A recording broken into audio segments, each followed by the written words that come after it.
Multa de 5 millones de euros a BBVA por uso de datos sin consentimiento. 8 millones de euros en multas a Vodafone, también por incumplimiento del famoso GDPR. Seguimos subiendo. 35 millones de euros, 100 millones de euros a Google y a Amazon por instalar cookies sin permiso de los usuarios, es decir, sin el consentimiento de las personas. 225 millones de euros a WhatsApp. 746 millones de euros, la mayor multa en la historia de la Unión Europea a Amazon, también por no cumplir el GDPR. 5.000 millones de dólares a Facebook por violación de la privacidad. Esto es lo primero en lo que piensan las compañías cuando piensan en nuevas tendencias y en protección de datos personales. Y esto genera miedo. A mí no me gusta el miedo. A mí me gusta pensar que más allá de la preocupación que puede generar, de obviamente el revuelo, el temor, me gusta pensar que hay una oportunidad. Y no solamente una oportunidad para las personas, para hacer las cosas mejor, más respetuosas de los derechos que todos tenemos, sino también una oportunidad para las empresas, una oportunidad incluso competitiva, un valor comercial para las empresas. Entonces, eso es lo que les propongo hoy. Que no nos quedemos con esto, que no nos quedemos con el miedo y que veamos que tenemos una oportunidad. Estas tendencias es algo que también no podemos evitar. Es algo que no que ya se viene, ya está. En mayor o menor medida, hoy en día, gran parte de los estados tienen algún tipo de ley, de normativa en materia de protección de datos o de privacidad. Si ustedes se fijan en el mapa que estamos viendo, aquellos estados en color gris o aquellos que están en verde son los que tienen o no tienen una ley, no tienen nada, o es difícil de corroborarlo, o es muy laxa. Todo el resto, en mayor o en menor medida, tienen alguna normativa. Así que es algo que a nosotros se nos viene. Incluso, fines del año pasado, se presentó al Congreso un proyecto de ley para reformar nuestra ley de protección de datos personales.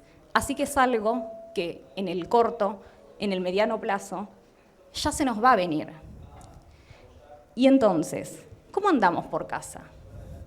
¿Cómo nos van a impactar, en caso de prosperar, esas nuevas regulaciones, esas nuevas tendencias? Yo ahora me voy a focalizar en ciertos ejes de impacto para mostrarles qué es lo que nos vienen a decir esas nuevas normas, que como digo, no vamos a poder evitar, pero que veamos de qué forma podemos hacer mejor las cosas. Uno de los aspectos es que nos va a impactar en los procesos con los que desarrollamos o en los que hacemos inteligencia artificial. ¿Qué quiere decir esto? Que no se va a estopear, no se va a frenar la innovación tecnológica, sino que esa innovación tecnológica tiene que ir acompañada de ciertos principios. Y esos principios son principios éticos. También lo que nos dice es que todo lo que yo haga con esos datos, si los utilizo para predecir, para analizar comportamientos, lo voy a tener que informar. Voy a tener que dar esa información. Voy a tener que dar transparencia, voy a tener que dar explicabilidad, lo que es, al fin y al cabo, rendir cuentas de lo que se va a hacer. Todo eso hay que informarlo a las personas. Y si se llegasen a tomar decisiones basadas completamente en un tratamiento automatizado de datos o semiautomatizado, las personas van a tener el derecho de poder solicitar una revisión de esas decisiones. de tener una revisión humana, de que se les explique, de que entiendan por qué, por ejemplo, se los dejó afuera de determinado producto, determinado servicio. ¿Por qué el scoring da lo que da? ¿Por qué no le estoy ofreciendo ese servicio? ¿Por qué no lo estoy haciendo parte? Ante esas consultas voy a tener que responder. Por eso es que si la caja es negra, si la caja está oscura, es algo que yo lo voy a tener que revertir, porque esos algoritmos van a tener que tener una explicabilidad. Voy a tener que tener la capacidad de demostrar cuáles son esas variables que yo estoy utilizando y también detectar los sesgos que pueden tener esas variables. Por eso, esa caja no tiene que ser negra. Y si es negra, se va a tener que abrir. Otro de los puntos en los que nos van a impactar las nuevas tendencias es en la forma en la que abordamos los incidentes de seguridad. Por una parte, las medidas que se van a tener que tomar tienen que ser medidas eficaces, medidas comprobadas, medidas que tengan un sustento de cómo voy a securitizar, de cómo voy a proteger esos datos. Y lo que no es menor, voy a tener que notificar de los incidentes, de las brechas de seguridad a las personas. Porque por más medidas que yo tenga, siempre voy a tener también un riesgo. Las brechas, los incidentes suceden, les pasan a todas las compañías. Pero eso de que los incidentes se arreglan en casa, solamente quedan en casa, no se cuentan, eso no va más. Y me parece perfecto que no vaya más, porque yo informándole a las personas, les voy a estar dando la posibilidad de que tomen acciones ante esa brecha. Si tuve una filtración de contraseñas, que vayan a cambiarlo, que vayan a hacer un cambio de contraseñas.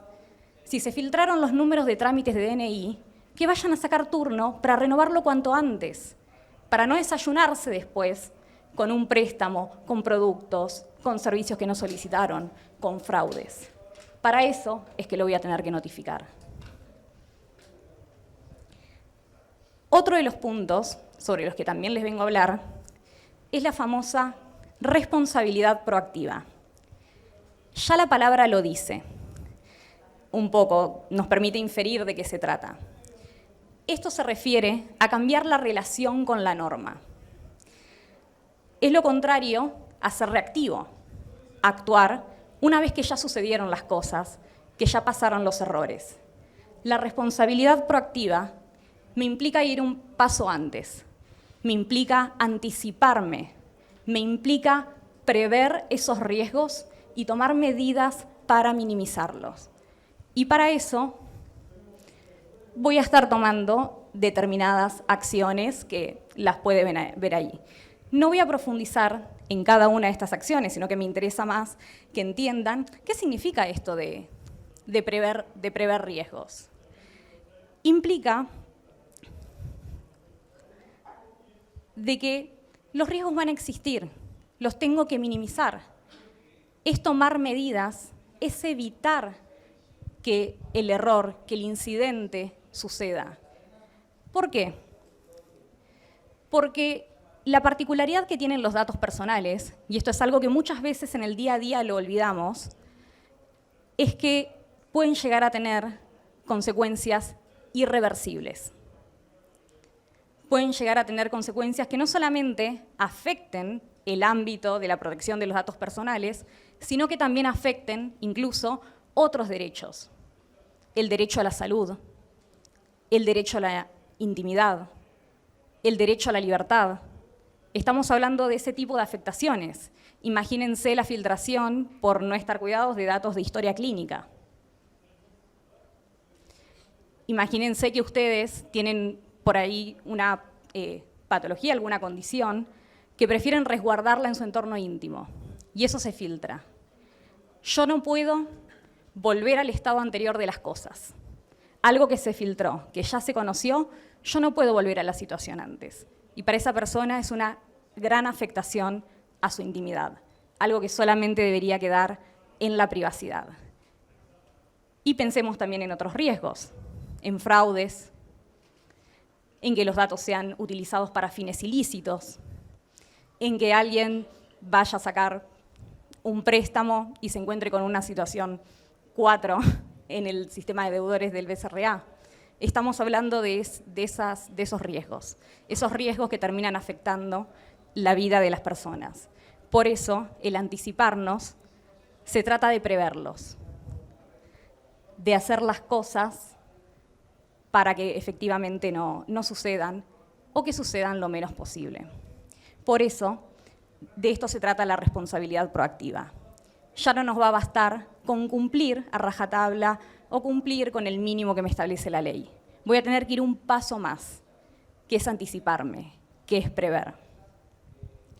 Hoy, en una de las primeras charlas, escuchaba a Gonza Ozan con alguien de Meta, que estaba indicando, decían que la tecnología no es mala, sino que es mala la forma en la que se usan.